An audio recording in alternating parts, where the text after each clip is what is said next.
Dalawang lalaki ang nasugatan matapos ang rambulan ng dalawang grupo ng kalalakihan sa isang bar sa barangay Minanga, Apari, Cagayan.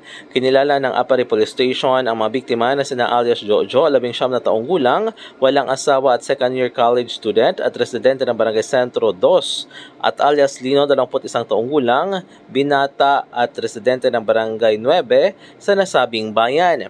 Ang mga suspects naman ay sina alias Kiko, 33 taong gulang, binata, negosyante at residente ng Barangay Sentro 8, at alias Mimo, 27 taong gulang, walang asawa at private employee at residente ng Barangay San Antonio. Batay sa initial investigation ng PNP Apari, nagiinuman ang mga ito sa bar nang biglang sampalin sa mukha ni alias Kiko si alias Lino at nagtapon ng bote ng alak. Kumuha naman si alias Mimo ng isa pang bote ng alak at ibinato kay alias Jojo at tinamaan ang kanyang kaliwang mata. Nagtamo ng mga sugat sa kanilang katawan ang mga biktima. Gumanti naman ang grupo ni Jojo sa grupo ni alias Kiko.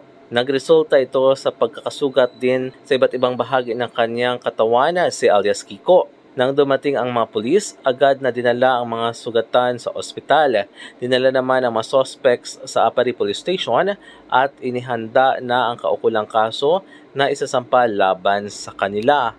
Mula dito sa Cagayan, MG de la Cruz para sa Radyo Alternatibo, Balita Nationwide.